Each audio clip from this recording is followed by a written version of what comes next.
Michel Karsenti, thanks for joining. This is great. Pleasure having you here. What's good to be here? I mean, look at this. We're in Miami. Miami, good weather, beautiful girls. Yeah, what else do you need? No, nothing else. That's not much. No, a nice boat. A few sails. A few sails, a nice boat. Yeah, so knock wood. I don't think there's any wood here, but... not much. Yeah, but... In the cabins, yes. Yeah.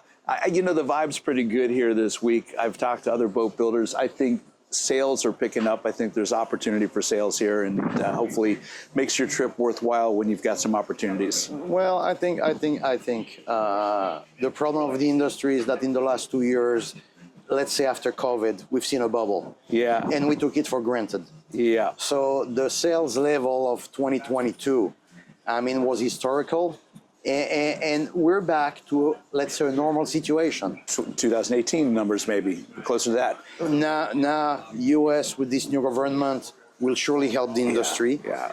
Maybe not for us, because we might pay some serious custom duties, but that's part of the game. But I say it, you know, a rising tide floats all ships. And we're here today because when we met in December, I was taken by your insights into the industry that I think is so relevant, because occasionally you run into a professional that actually is a thinking professional that's been in the game long enough to have a long view. We have that in common. So I came off was a Oceanic 43 meter. Michael Moore and Seakeepers had invited us out. We had a beautiful evening. It was Art Basel, the stunning Miami skyline, the gorgeous evening after some horrible weather earlier that week. And here we are on the boat. You were surrounded by a couple of very attractive young ladies, and we're having this conversation. Really? Yeah, I noticed that. And I came off that boat going, I've got to talk to this guy. You know, this is a really interesting professional that's got something relevant to say. So here we are in Miami, Michel, and I don't know if what I have to say is relevant. The point is, when you look at this industry now, half or 70% of the shipyards are owned by investors or private equities or pension fund. You just put us in that rabbit hole. we lost, and they're killing these companies. We lost a lot of the passion. This is not a business you make for money. So if you make money, great. Okay, you started it, so I'm going to go there. Before I was going to start out talking about the history of the company. We'll get there, because I think that's cool too. But in most of the episodes that I have, I ask the question, are all the M&As that we're seeing in the industry healthy for the industry? When we look at the One Waters, the Marine Max, the Informas, the Safe Harbors, I'm just talking about what's happening predominantly in the United States, and it's got to be happening in Europe as well. What is happening there? And I say in the context that I've had conversations with 4 people associated just with Marine Max, and I just talked to a Marine Max executive a couple of days ago, and he's agreed to join the show. So Chuck Cashman's going to sit with me, and we're going to talk about their M&As from his perspective, because I've gotten the perspective of some people that have been, let's just say that it didn't go the way they had hoped it would go. And so I think that's a relevant conversation, and we want to explore that. So I'd love your insights on this right now. Well, we call it the yachting industry. To me, it's everything but an industry. I mean, we've been seeing all these private equities investing in shipyards, and for a reason. The reason is that the luxury industry, and they see yachting as luxury.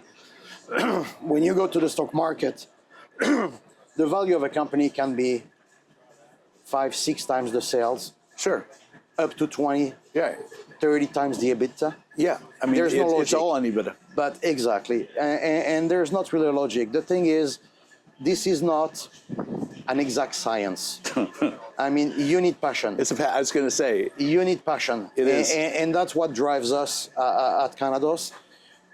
But we know we have a limit. The limit is production. Right. And we've been offered by private equity to come into the capital because they see the infrastructure and they see it as underused, which in some way is true. We could be much bigger. Mm-hmm. But how far bigger can we get without sacrificing quality? And Michel, you mentioned passion, and people kind of sometimes poo-poo that as like, you know, that's passe, it's not relevant. But I grew up in this industry. I've been 40 years. I got into it because I found something that I could be passionate about. I worked with shipyards where I was dealing with designers and naval architects and shipyard owners and managers and interior designers and decorators and craftsmen that were all commonly connected through their passion. They did it because they loved it. They didn't do it because they made a lot of money doing it. They did it because they were able to express their creativity, and they found a media that they could actually create something that was unique and special. And it's a cottage industry when that happens. And I think my view is that's what we've lost, is a lot of that cottage industry. I agree. Every day in the shipyard, I spend about 2 hours in the technical office and about 3 hours in production. And I go back to my office at my desk at 5 or 6 at night when everybody's gone, and I do my office work until 9 or 10 at night. But you know what? When I jump in the car at 7 in the morning, I don't feel I'm going to work. Yeah. And I'm happy. And when people look at me, Michel, you work so hard. No, I don't work. I don't work. And to say the truth, sometimes I take a boat for the weekend. At the end of the weekend, I'm happy to go back to the shipyard. Yes. Because it's all about passion. Yes, it is. And in some ways, some clients realize it and they enjoy it. Right. They want to talk technical. They want to know that the guy who sold them the boat, because I sell the boats to them, is involved. Right. Is involved. And if you look at all the shipyards that were either privately or family owned, that got sold to private equities or investors or whatever. Yep. And when the head of the shipyard, after selling it, stayed as the head of the newly owned shipyard, they lost their efficiency. When on your 8 hours working day, you spend 6 hours doing reporting because the private equity has to get those numbers. To get those numbers, to talk to their investors because they want to know where their money is going. Then you have no one in the shipyard. I mean, when I walk around the boat and I see my workers, I tell them what's wrong, but I also tell them what's good. Right. Yes. And that Perfect. makes a whole difference. Oh yeah, absolutely. It's funny, we've been sitting here talking before we started the interview, and I was just looking at this metal work here, going, that's really beautiful. And you mentioned that was done in the shipyard. And I know a little something about what I'm talking about, right? Yes, because when it comes to metal. I am a metalhead. I started my first business, and you and I talked about that, was that I started in 1986 in the back of my dad's shop. And you mentioned that you discovered my company back around that time, right after I started in your part of the business. That was cool. Yeah. Well, nautical structure for me was a monument. Right. A monument. First, because when I got here for the first time, I was like 20. And I was seeing these Buddy Davis, Garlingtons, Viking with your equipment. And for me, wow, how did you do that? Yeah. When you see these tuna towers, I said, wow, how does not all this apart. All this metal that goes up, and that's that was fun time. And again, I say that at that point in time, coming into the industry at that point in time, a privilege, because we were in a situation where we were able to be creative and problem solving and creating solutions, and allowed to basically express what we wanted to. My business partner Bob Moline and I, when we got together, we made this agreement that we were going to build the best we could you know, for whatever price. It had to be the very best of the best. And we had a nice run for about a decade where we had competition, but it wasn't so onerous that we couldn't charge what we needed to charge to be able to build some incredible designs, which still are on boats you see today. And then the industry changed. And I think part of the reason the industry changed is some of these M&As, some of these mergers, acquisitions, the companies getting bigger and scaling and pushing the costs down, pushing the creativity down, pushing the innovation down to scale. And I think that's where we've seen a shift. Well, the future in the industry, in my opinion, you're going to have the huge ones and the little ones. Yeah. Thinking that you can build, if we take a boat like that, 57-foot sport cruiser, express cruiser, call it the way you want. If you think you can build 100 of these a year and have the quality, it's a dream. Yes. Won't exist. Right. So if you look, and I don't like to do the parallel with the automotive industry, but if you look at the automotive industry, now you have the giants, and you have companies like Pagani, you have little artisans who are creating cars that General Motors or Ford or Renault or Toyota will never do. Right. They can't. They just can't. They're not capable. And anyway, that's not their target. No. Their volume. Right. Will never be a volume. Some of our competitors are volume. But at the end of the day, when we have a client coming, even for 43, which is our smaller boat, they walk in, they smell the leather, they look at the woodwork, and we tell them, okay, here they actually touch it. Yes. They touch. Yeah. And as I tell the few dealers we have, you need the boat in front of the office. You need to bring the client in, go for a ride. Yeah. You cannot sell it on photos. People need to touch to understand the difference. That's true. Well, that's why you're here. Absolutely. That's why you're here. And that's what I thought was really interesting too, Michel, is that I made an assumption, we all make assumptions, when I came on board your 43 meter in Miami in December, that this is what you built. And it was, by the way, that 43 meter yacht was a big 43 meter yacht. We had, 100 plus people on that boat. On the aft deck, yes. And there was plenty of room. Went through the interior. I thought the way that you brought entrance from the master stateroom down below was really unique. And then the forward-facing balcony that went out on the foredeck was just. I saw little innovations. I saw creative use of space everywhere, and I thought, wow, what an accomplished, shipyard to build this. And we have no choice. Our competition is Sunseeker, it's Azimuth, it's Benetti, it's Ferretti Group. They're giants. Yeah. We don't have their marketing. We don't have their sales force. We don't have their deep pockets. So we have to think out of the box and bring a product they don't do. Right. We go to niche. Here, this 57, this is the entry level. That's a 40 miles an hour boat. The next one is a 60 miles an hour boat. Wow. And with the luxury it has, it's unique. But again, our competitors will do 15, 20 boats a year that size. We're going to do 3. There you go. But it's a different client. 3 very special boats. It's a different client. Yeah. It's a client that had multiple boats. Maybe a client that does not know exactly what he wants, but he knows what he does not want anymore. Good. And we see it when a client comes to us. Very funny story that happened yesterday. A year and a half ago at the Fort Lauderdale Boat Show, I meet an American client from Cape Cod. Comes to me and show me and asked me if I could show him the boat. I show him a 49. He looks at it, was very impressed with the quality, with the interiors. Told me that's very different from what we're used to see here. Would you consider building my boat, a custom boat? And he was together with Evan Marshall. I love Evan. What a guy. Who designed the boat for him. Did Evan, I love these dots connecting because he and I go back 35 years in this industry. Yes, he's been here a long time. Yeah. No, he's a great guy. And the third guy was Blunt, the naval architect. Yeah. And the guy was really nice and really knowledgeable. So we sat and we started talking technical and exchange ideas for like an hour and a half. And I said, look, are we capable of doing all the engineering, doing the molds, building the boat for you. Yes, we are. But I prefer to tell you, before you breathe, just the engineering and the molds on, you wanted a 58-foot boat, you're going to spend $1.5 million before starting production. So that's the first point.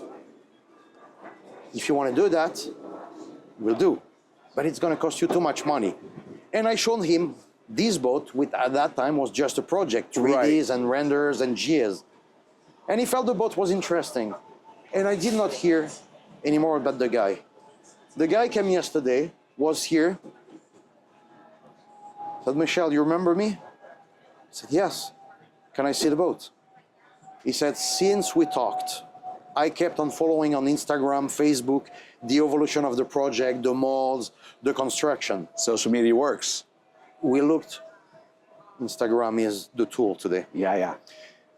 He looked all around the boat, came again with his project, and I said, look, I'm still in the same state of mind. If that's what you want to do, we can do it. Right. But honestly, I feel bad making you spend $1.5 million in tooling, in engineering, in molds. Right. I mean, but somebody's got to capitalize it. Exactly. I said, but here we have a hull and we can customize anything. He's coming to Rome in the next couple of months. Bravo. To see hull number 2. I love it. And the guy has specific demands because he told me, Michel, I use my boat in Cape Cod. I suspect he must be from Boston or Sure. Yep. And he told me, Michel, I need to be able at some point at idle to go in 3.5 foot of water. So I need either outboards or surface drives. And the next one is with surface drives. Okay. With 3 feet draft. Wow. So Good he's coming Bahama to boat Rome. then too. So you have clients like that. And he told me the truth, said, Michel, I talked to a lot of builders. I talk to managers, executives. I don't talk to people who explain me how the boat is built because they have the passion. Right, there you have it. And you know, years and years ago, you were going to the bank. You had your banker. You needed a mortgage. You were going for lunch, discussing the interest rate, discussing your needs. He was asking you for the collateral, and you shook hand. Yeah. Now, you call the bank, you talk to machines. Okay, money is money. Right. But a boat, even for the owner, that's the thing he's gonna go out on weekends with his family, with his wife. Someone's making decisions, and if you take the human part of that decision-making process out, it becomes so impersonal, and you don't get the insights that sometimes drive a little bit of risk for a lot of reward. We lost a lot of that. Yeah. We lost a lot of that. And I remember being a kid. I was probably like 12 or 13 years old in the south of France in Cannes. We had a service operation for Riva with all this Aquarama special, the mahogany classic Riva. Well, one next to the other. You know, they keep all those Rivas in Monaco in that beautiful warehouse. It's Yes. like, wow. That's the daughter of Carlo Riva. Yeah. And I will remember all of my life on a Sunday morning, a delivery of an Aquarama special to, I think it was an English client, Mr. Carlo Riva himself in Cannes to deliver the boat to the client. That's personal. That's passion. And I looked at that for like an hour and a half. This guy, for me, the Aquarama Special is the most beautiful boat ever in this style of boat. Sure. That's a boat, you buy it, you put it in your saloon, in your living room. Yeah, it's a museum piece. Exactly. And Mr. Riva drove from Sarnico, from the Lake of Como, to Cannes to deliver the boat himself to the client. I guess he was an important client.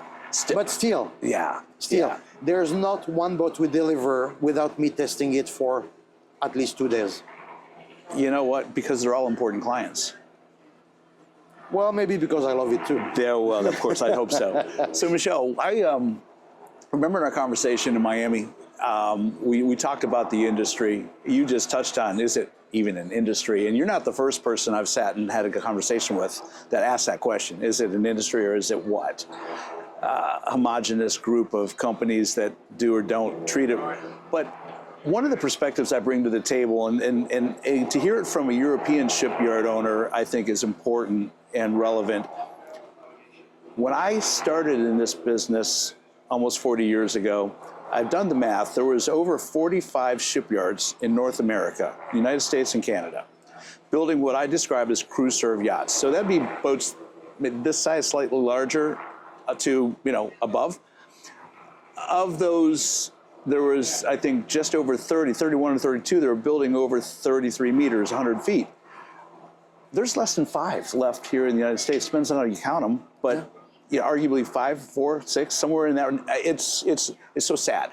It is sad. Why? What have we lost? Where did that edge go? It's something I think we need to acknowledge and understand. And most people I talk to that are new in this industry have no freaking clue that we had that history here.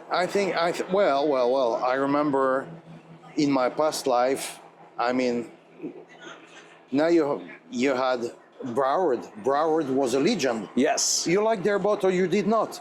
Broward was selling like crazy, building like crazy, was a legend. Berger almost disappeared. Yep. Palmer Johnson disappeared. God, yeah. And Palmer Johnson, when it was the Kelsey family, highly respectable family, there was this passion. Then it got sold to an investor who did extremely well bringing Carlo Nuvolari and Dan Lennart to do this design. Yeah. They sold a lot of boats and suddenly they're gone. Yeah, I think that's the case where Mohammed came in and he knew what he knew, but he didn't know what he didn't know. And in this industry, that's So once you've pulled Palmer Johnson out of Sturgeon Bay, and this is something that I have learned, for instance, in speaking to a lot of friends in the Netherlands and understanding why they're so successful.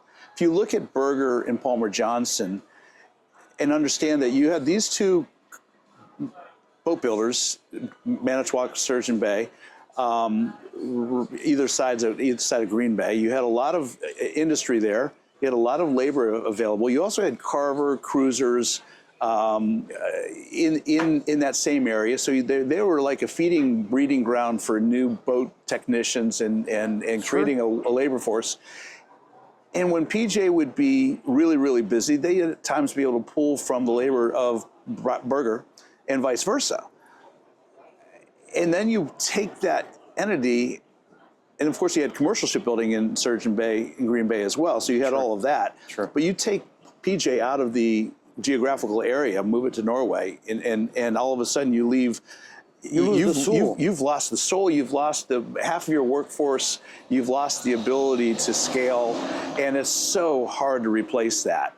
And I've seen that. You mentioned Broward, and of course I grew up down here, and I supplied a lot of the Browards. And at one point in time, Broward was the most prolific boat builder in the world. We must say Ken Dennison was a marketing genius at that time. Yes.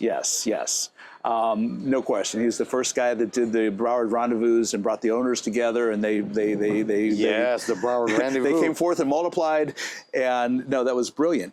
But you look at Trinity Yachts, they built 63, 64 builds. I was involved in, I think, 52 of those builds. Wonderful run of business with that company. In that, they found that sweet spot around 50 meters, built a couple 60, 62 meter boats, reasonably successful. But then it became unsustainable, and that builder went away. So you start looking at all this and you go, wow, what a legacy of builders that we used to have that we just no longer have. Well, I think labor cost is high. Yeah, true. An Italian shipyard 30 years ago could survive selling its production just in Europe, just in the Med, and that was enough. The first Italian builders who came in the US had a product that was not adapted to the market, and it took them some homework to do, and they did the homework, and they started coming here. It was competition. Production costs were lower at that time, but they were grabbing market shares every year. And am I happy with Trump putting tariffs on European boats? No, I'm not. No. But I understand it. Right. We should do the same in Europe. I mean, he was elected by the American people to protect the American people. Right. Here it is. Yep. We will have to adapt if we want to sell boats. Right. We'll have to make less margin, period, if we want to stay here. I respect that. I completely respect it. But the point is, A lot of American builders went out of business because of the foreign competition. Oh, no question. Look at the only Chinese builder 20, 25 years ago was Choi Lee. Right. And Choi Lee did extremely well. I think you remember Mel Wolf and Oh yeah. and all these guys. Oh yeah, yeah. I've done a lot of business with Choi Lee. In fact, Yeah. my first trip to Asia was to their And Hong Kong offices. Back in the days. Yeah, that was before the Hong Kong went to And to the before they communists. moved back to China. That's right. And you look at the industry now. You have a lot of Chinese builder. Horizon manufacture very good product. Oh yeah, Ocean Alexander. You Ocean know? Alexander and so on, and Hargrave. Right. And it's hard for builders like Westport, this boat right next to us, to compete with the labor, with the product. You know, the product's a pretty product, but it's not the same thing. And it's hard to educate the consumer that you really are buying quite a bit less of a yacht, you know, for saving a lot of, you know, arguably a lot of money. Our purchasing office is very small. We have 3 people in the Wow. purchasing office. And there's one rule. Everything made in China, we don't buy. And sometimes they come because that's their job. Yeah. Here is the offer from our supplier in Germany, from our supplier in France or in Italy. Here is what we can get from China. Right. It's 30 or 40% less. I know. Isn't that crazy? I said, okay, it's 30, 40% less. Is it the same quality? First demand. Can we accept to sacrifice the European industry when you have Chinese people that manufacture a product paying a worker $300 a month? Right. It's not We human. can't. It's We not, have to right. make a choice. Right. And Michel, it's so pleasing to hear those words because those are the choices that I think we as a society here in the States have abandoned at our own peril. So, you know, you go into Walmart or Target or any of these big box stores and you're spending less money to buy these products dominantly come out of China. And when we're spending that money, we're not thinking about the jobs we've lost here, what the impact is in Asia, for instance, of all these people working in what would be in our world almost slave labor. And you translate that into boat building, and it's legitimate. I do think Europe's probably a little more insulated from tariffs than China and Taiwan and that part of the world because our administration recognizes what's happening over there in Asia and the impact that it's having.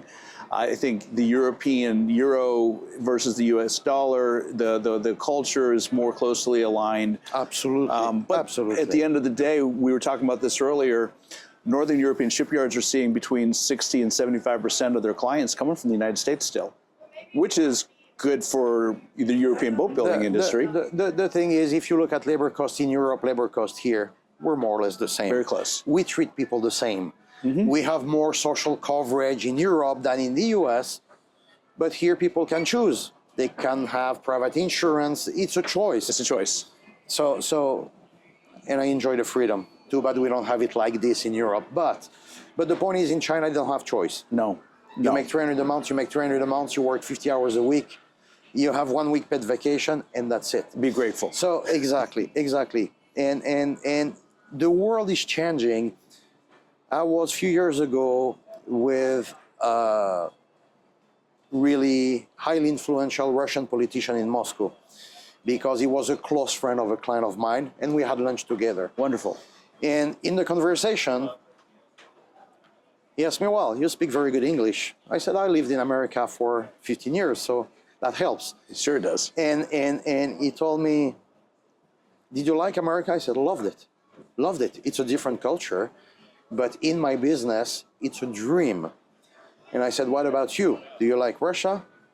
Do you like America? He speaks a very good English. And he told me, Michel, people think that Russians do not like Americans.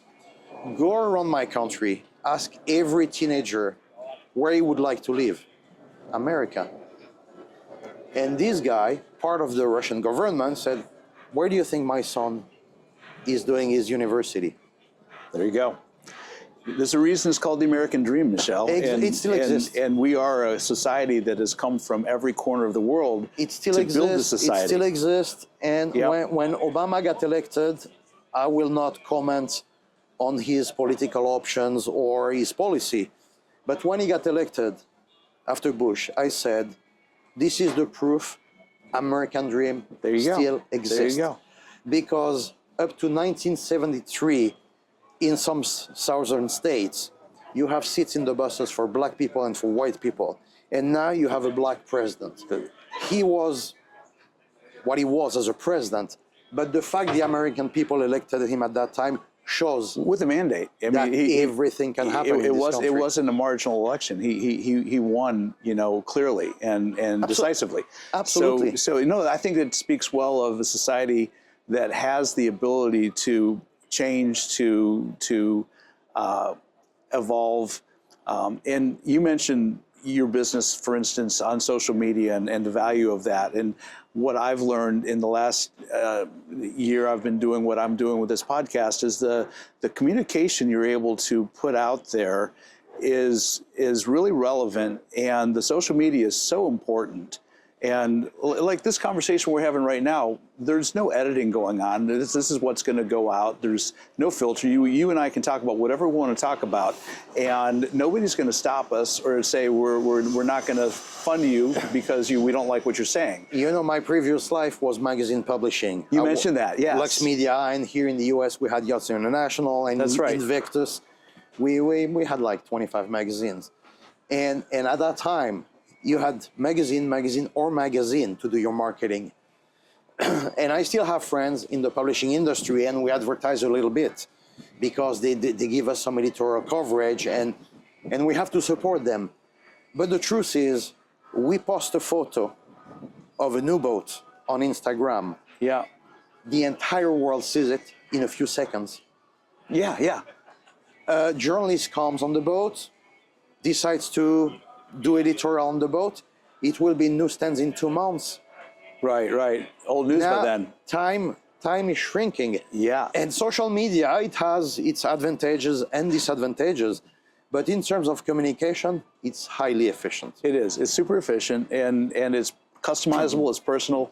And going back to what we talked about, passion, you're able to disseminate if you truly are passionate about what you're doing and what that looks like. Which I think that's the magic in this. People get it. They gravitate to where they see something that resonates with them. This guy or this gal really is into what they're talking about, what they're doing. We want to know more. Tell us more.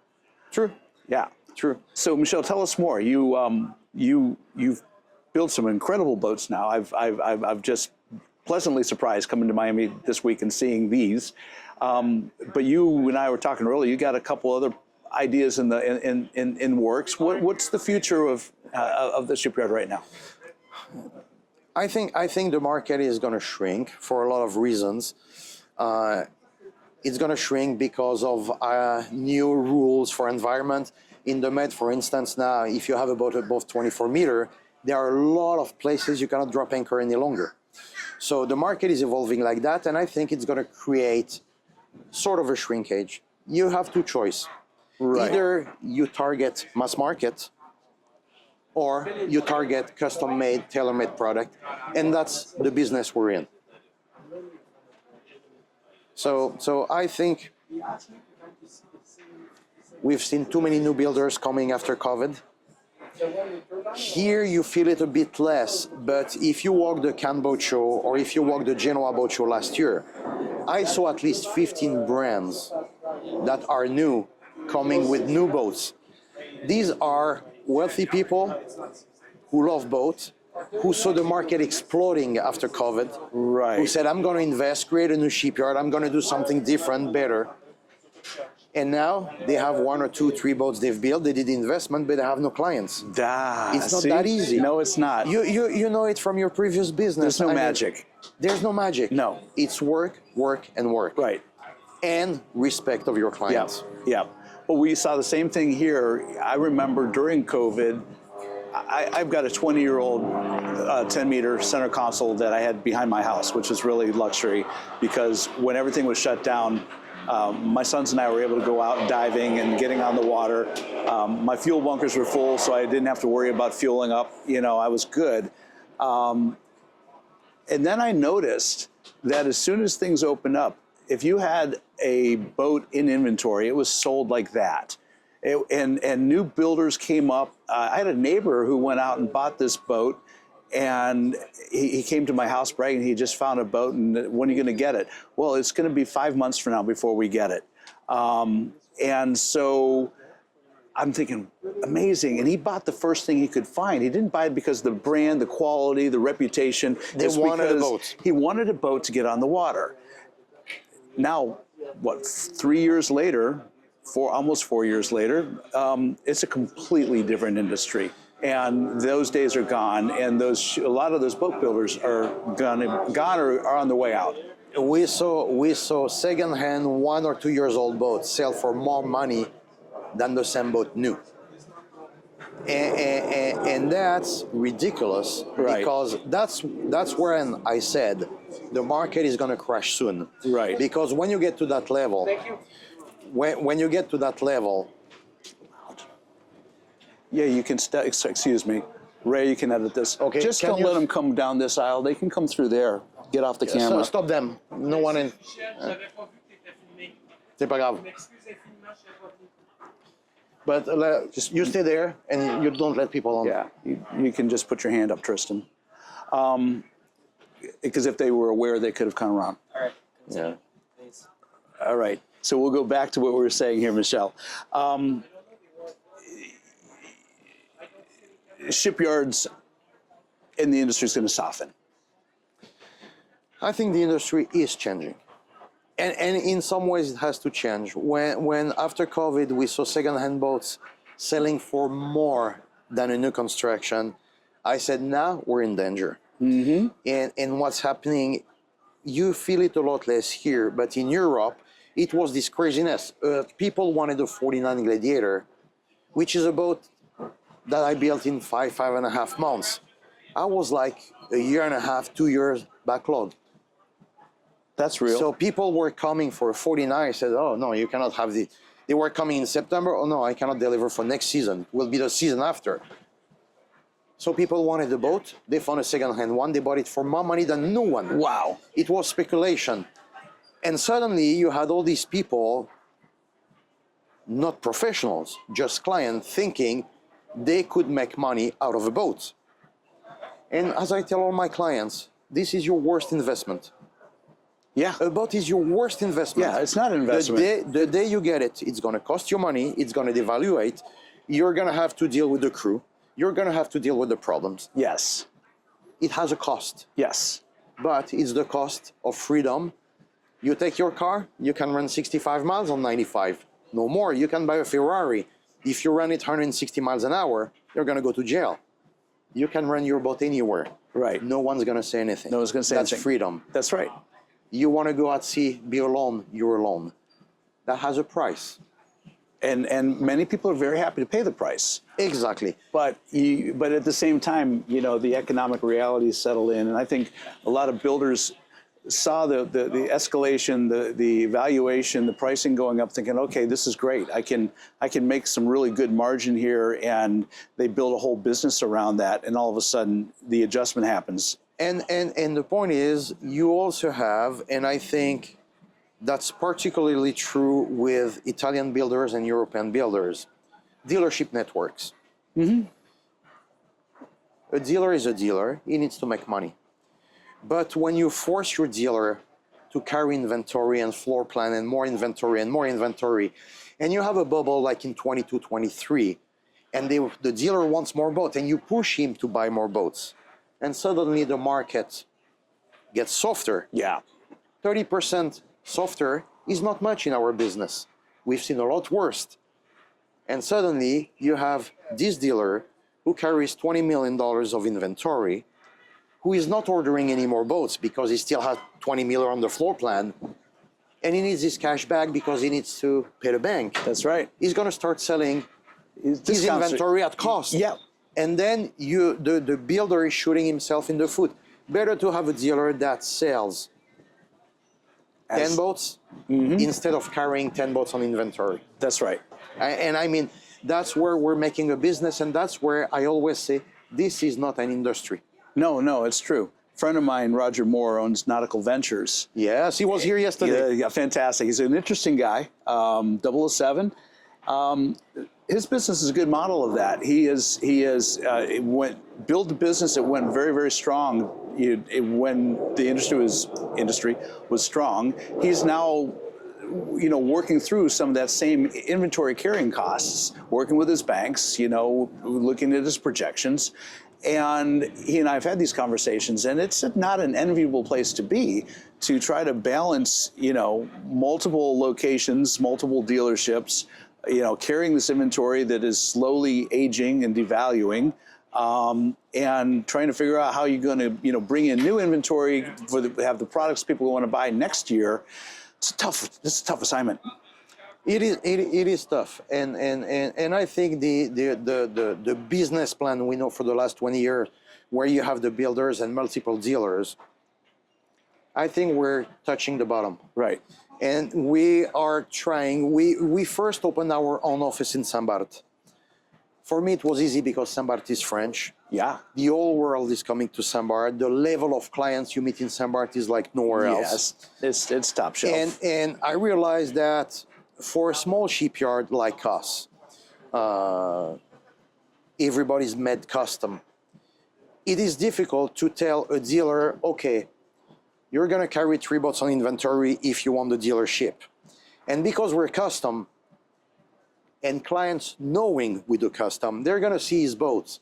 Oh, but I don't want this wood, I don't want this color, I want a different layout. And he's not going to sell his boat. So here, we just opened our office in Fort Lauderdale. We're bringing 3 or 4 demo boats. We're going to do our Canados demo center in Fort Lauderdale. Brilliant. And we're going to do dealers who do not necessarily need to carry inventory. They come to Fort Lauderdale, they can demo the boats, they need a boat to do open house at their place for a week or 2. We send the boats, does not cost them money.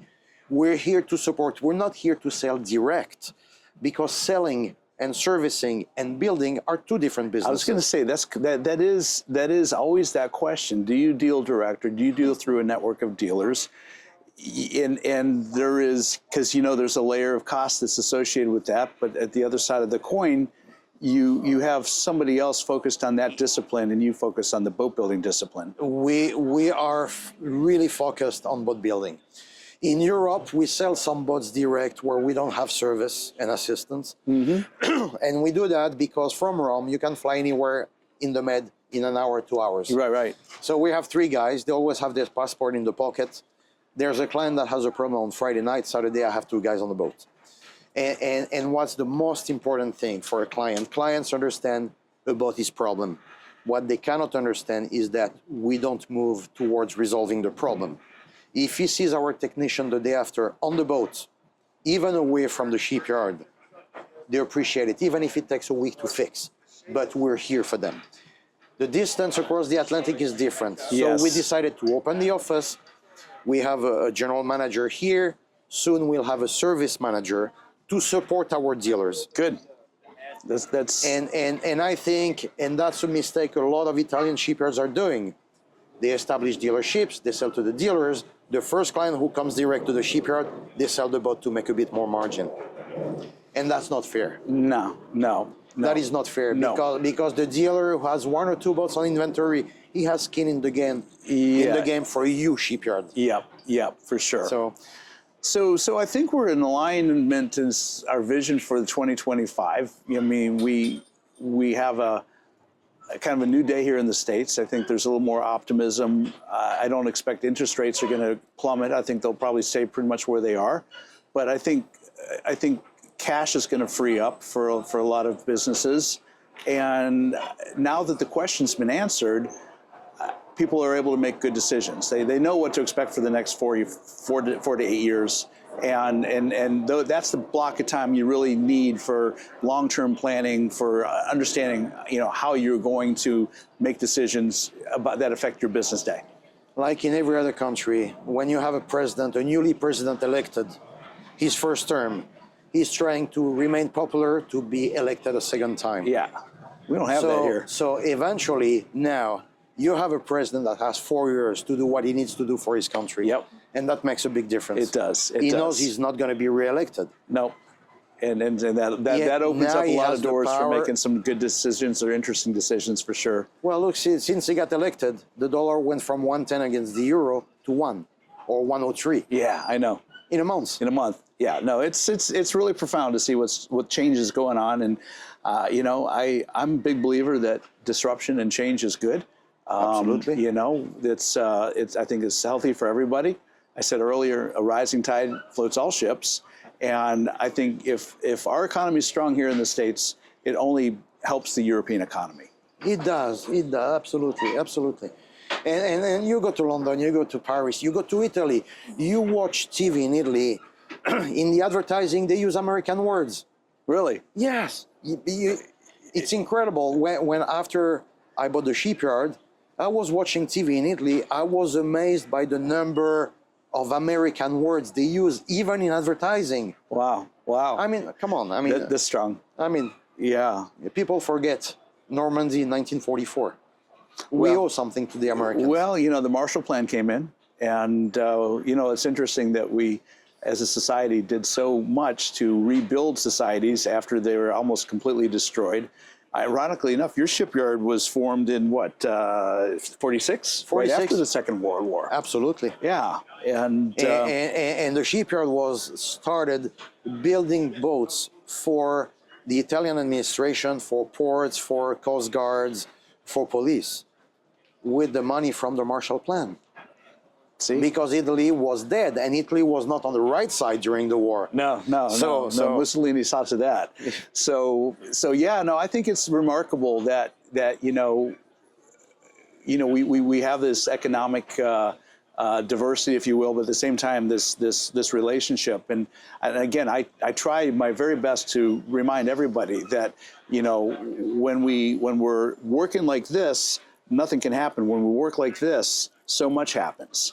So, you know, that's why I'm thrilled to have these conversations with an Italian shipyard, for instance, and bring this perspective into the conversation here on Yachting USA. Well, yes. First, I'm French, I'm not Italian, even if the shipyard is Italian. That's true. I lived here 15 years. My daughters are Americans, they live here. But there's something about this country. You know, I'm a racer, offshore racer. Yeah. And I'm always amazed when at the race, to see 75, 80, 85 years old people on the dock watching the race. Right. The Americans are kids. and that's the beauty of it. I love it. That's the beauty of it. People in Europe, at 65 years old, they retired, they consider themselves old. Oh, no. Here you see an 85 years old guy with a huge pickup truck having fun. Well, because my childhood has only ever got better. Yeah, exactly. That's why you need a boat. My toys have gotten bigger. Exactly. And life's got more interesting. Exactly. But, people want to enjoy in America. Yeah. They make money, they work hard, they play hard. Yeah, I love it. In Europe, people work hard sometimes. They don't want to show. They have to hide. Here, no one cares. No one cares. That's fun. Yeah, I think there is like you've said before, there's a certain freedom to that. Yeah, for sure. Absolutely. For sure. Absolutely. So I guess I'll be seeing you in a couple more weeks in Palm Beach, won't I? Absolutely. We'll be there. Fantastic. Will you have any of these boats there? We will have probably the 57 and the 49. The 143 normally got sold. Oh, too bad. So it will be on its way back to Europe. Wow. Well, that's too bad, not too good. Yeah, I was going to say. Too bad you can't show it off, but awesome that it's going to be there, but it's sold, and you've got that sail behind you. Yes. That was a cool boat. And that's good because it's going to free a lot of cash flow for us. So we're going to probably come out with a new 64 Gladiator. Cool. Really even more adapted to the U.S. market. Cool. Well, I tell you what, Michel, I'm going to put it out there in the universe. When we head across the pond in September for a con in Monaco, love to come by and take a look at the shipyard and really Cannes get a is my- sense of what you're doing. And Cannes is my hometown, so Oh, we'll go for dinner together. bravo, bien. Okay? Thank you. Well, this has been really fun. I hope you have a fantastic rest of your week down here in Miami. I'm sure we will. I know you will. And weather's remarkable. The docks are going to get busier. And, you know, business is good right now, it seems. We need 5 boats a year in the US and we're happy. If we do 10, we're super happy. but again, we're not mass market. No. You found a great niche, and I hope you're just nothing but successful, Michel. We'll do what Wow. it takes Wow. to be. What a pleasure. Thanks for sitting with me. Thank you Thanks for your time. your hospitality. I'm going to go have one of your croissants now. Okay, have it. All right.